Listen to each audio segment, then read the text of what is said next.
Subscribe and share my channel Sudarsana. శ్రీమాత్రే నమః.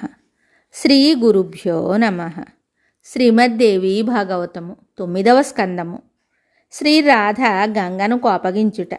రాధ శ్రీకృష్ణుని ఎత్తి పొడుచుట.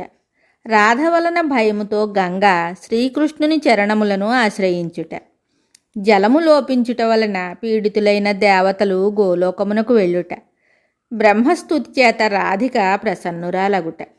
గంగా ప్రకటిత అగుట. దేవతలను శ్రీకృష్ణుడు ఆదేశించుట. గంగా విష్ణుపత్ని అగుట. పరమానంద స్వరూపుడగు శ్రీకృష్ణుడు పరమానంద రూపిణియగు శ్రీరాధతో కూడి విరాజమానుడై ఉండెను. ఆ సమయమున బ్రహ్మ రాసమండలమును శ్రీకృష్ణమయముగా చూసెను. అందరి ఆకారములు అలంకారములు ఒకటిగానే ఉండెను. అందరును ఒకే విధముగు ఆసనములను అలంకరించి ఉన్నారు. అందరును ద్విభుజుడగు శ్రీకృష్ణుని వలె ఉన్నారు. అందరి చేతులందును మురళి శోభిల్లుచుండెను. వనమాలలు వారి శోభను పెంపొందించుచుండెను. ముకుటములందు నెమలిపించములు దేదీప్యమానములుగా ఉండెను. కౌస్తుభమణులతో సుశోభితులై ఉన్నారు.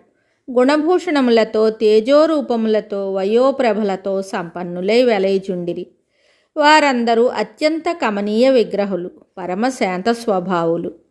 అందరును పరిపూర్ణతములే, సకల శక్తి సమన్వితులు. సేవ్య సేవక భావమును నిర్ణయించుట బ్రహ్మతరము కూడా కాకుండెను. క్షణములో శ్రీకృష్ణ భగవానుడు తేజస్వరూపుడయ్యను. వెంటనే ఆసనమున విరాజమానుడై ఉన్నట్లు కనిపించెను. ఒక క్షణములో ఆ స్వామి నిరాకారుడుగా సాకారుడుగా బ్రహ్మకు సాక్షాత్కరించెను. భగవంతుడొక్కసారిగా బ్రహ్మకు ఒంటరిగా దర్శనమొసగెను. తరువాత అదే క్షణమున రాధాకృష్ణులు విడివిడిగా ఆసనములందు విరాజిల్లుచున్నట్లు ఆయనకు కనిపించారు. భగవంతుడగు శ్రీకృష్ణుడు రాధరూపమును ధరించెను. రాధ శ్రీకృష్ణుని రూపమున దర్శనమొసగెను. ఎవరు పురుష వేషమున ఉన్నారో ఎవరు స్త్రీ వేషమున ఉన్నారో బ్రహ్మ నిర్ణయించుకొనలేకపోయాను. అప్పుడు బ్రహ్మ తన హృదయ కమలమునందు విరాజిల్లు భగవంతుడగు శ్రీకృష్ణుని ధ్యానించెను. ధ్యాన చక్షువులకు భగవంతుడు దర్శన భాగ్యమును కల్పించెను. అనేక విధముల పరిహరించుకొనుచు భక్తితో బ్రహ్మ ఆ స్వామిని స్తుతించెను. తరువాత భగవంతుని ఆదేశానుగుణముగా ఆయన కనులు మూసుకొనెను. అప్పుడతడు శ్రీరాధను వక్షస్థలమున ఆసీనురాలను చేసుకుని శ్రీకృష్ణుడు ఒంటరిగానే ఆసనమున విరాజమానుడై ఉన్నట్లు దర్శించెను. అతనిని పార్షదులు చుట్టుకొని ఉన్నారు. గుంపులు గుంపులుగా గోపికలు ఆ స్వామి శోభను పెంపొందించుచున్నారు.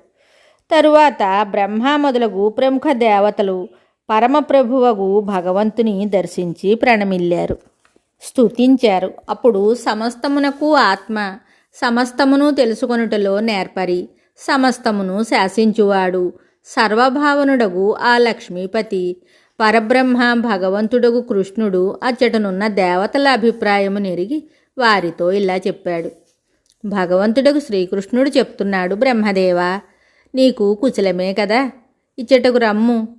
మహానుభావులకు మీరందరూ గంగను తీసుకొని పోవుటకు ఇచ్చటకు వచ్చారని నేను అర్థం చేసుకున్నాను. కానీ ఈ సమయమున ఆమె శరణార్థి అయి నా చరణ కమలములందు దాగి ఉన్నది. దానికి కారణము ఆమె నా చెంతనుండగా రాధ రోషపూరితం అయ్యను. గంగను త్రాగివేయుటకు ఆమె ఉద్యమించెను. అప్పుడు గంగ నా చరణములను ఆశ్రయించి ఇచ్చటనే ఉండిపోయాను. నేను మీకు సంతోషముతో ఈమెనిచ్చెదను. కానీ దీనికి ముందు మీరు ఈమెను భయరహితను చేయుటకై ప్రయత్నించండి. నారద, భగవంతుడగు శ్రీకృష్ణుని మాటలను విని కమలోద్భవుడైన బ్రహ్మముఖము చిరునవ్వుతో నిండిపోయాను. అప్పుడు ఆ సకల దేవతలు అందరికీ ఆరాధ్యురాలు భగవంతుడగు శ్రీకృష్ణుని చేత కూడా పూజింపబడుతున్న భగవతి రాధను స్తుతించుటయందు సంలగ్నులయ్యారు. అత్యంత వినమ్రుడై భక్తితో బ్రహ్మ తన 4 ముఖములతో శ్రీరాధను స్తుతించెను. 4 వేదములను రచించిన చతురాననుడగు బ్రహ్మ భగవతి రాధను ఇలా స్తుతించాడు. బ్రహ్మ చెప్తున్నాడు, దేవి, ఈ గంగ నీ యొక్క భగవంతుడగు శ్రీకృష్ణుని శ్రీయంగము నుండి జన్మించినది. మహానుభావులకు మీరిరువురును రాసమండలమునకు వచ్చి ఉన్నారు. శంకర భగవానుని సంగీతము మిమ్ములను ముగ్ధులను చేసెను. అదే సమయమున ఈమె ద్రవరూపమున ప్రకటిత అయ్యను.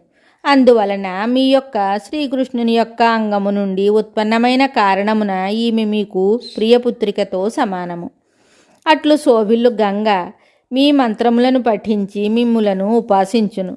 దీని ద్వారా మిమ్ములను ఆరాధించుట జరుగును. తత్ఫలితముగా వైకుంఠాధిపతి చతుర్భుజ భగవానుడగు శ్రీహరి ఈమెకు భర్తయగును. ఈమె తన ఒక కళతో భూమండలమును చేరుకొనును. అచ్చట భగవంతుని అంశమగు క్షారసముద్రుడు ఈమెకు భర్త కాగలడు. జనని, గంగ గోలోకమున ఎట్లున్నదో అటులనే సర్వత్రా ఉండవలెను. నీవు దేవేశ్వరివి, ఈమెకు తల్లివి. ఈమె సదా నీ పుత్రిక. నారద, బ్రహ్మ ప్రార్థనను విని రాధ నవ్వెను. ఆమె బ్రహ్మ మాటలనన్నింటినీ స్వీకరించెను. అప్పుడు గంగ శ్రీకృష్ణుని చరణముల యొక్క బొటన వ్రేలి అగ్రభాగము నుండి బయటకు వచ్చి అచ్చటనే విరాజమానురాలయ్యను. అందరూ ఆమెను సన్మానించారు. అప్పుడు జలస్వరూపయగు గంగతో ఆమె యొక్క అధిష్టాత్రీదేవి నీటి నుండి బయటకు వచ్చి పరమశాంతస్వరూప విగ్రహముతో శోభలొలికెను. బ్రహ్మ గంగ యొక్క ఆ జలమును తన కమండలమునందు ఉంచుకొనెను.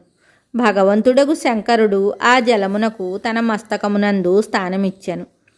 తరువాత కమలోద్భవుడైన బ్రహ్మ గంగకు రాధామంత్రపు దీక్షను ఇచ్చెను. దానికి తోడుగా రాధాస్తోత్రము, కవచము, పూజ, ధ్యాన విధానమును తెలిపెను. ఈ సకలానుష్ఠాన క్రమము సామవేదమున చెప్పబడినది. గంగ ఈ నియమములతో రాధను పూజించి వైకుంఠమునకు బయలుదేరెను. మునీంద్ర, లక్ష్మి, సరస్వతి, గంగ, విశ్వపావనియగు తులసి ఈ నలుగురు దేవీమణులు భగవంతుడగు నారాయణునకు పత్నులు. దాని తరువాత పరమాత్ముడు భగవంతుడగు శ్రీకృష్ణుడు నవ్వి దుర్బోధము, అపరిచితమైన సామైక విషయములను బ్రహ్మకు తెలిపెను. భగవంతుడగు శ్రీకృష్ణుడు చెప్తున్నాడు, బ్రహ్మదేవ, నీవు గంగను స్వీకరింపుము. విష్ణుదేవ, మహేశ్వర, విధాత, ప్రస్తుతము ఇప్పుడున్న స్థితిని మీకు తెలిపెదను. ఏకాగ్రజిత్తులై వినండి. మీరును ఇతర దేవతలు, మునిగణములు, మనువులు, సిద్ధులు, యశస్సంపన్నులు ఇక్కడకు వచ్చున్నారు. వీరిని జీవించి ఉన్నట్లే తలంచవలెను. ఎందుకనగా గోలోకమున కాలచక్ర ప్రభావము ఉండదు. ఇప్పుడు కల్పము సమాప్తమైనది. విశ్వమంతయు జలార్ణవమున మునిగి ఉన్నది. వివిధములగు బ్రహ్మాండములందున్న బ్రహ్మ మొదలగు ప్రముఖ దేవతలు నాయందు విలీనమయ్యారు. బ్రహ్మదేవ, వైకుంఠము తప్ప మిగిలినదంతైను జలమగ్నమైనది. నీవు వెళ్ళి మరలా బ్రహ్మలోకాదులను సృష్టింపుము. నీ బ్రహ్మాండమును కూడా సృజించుకొనుట అవసరము.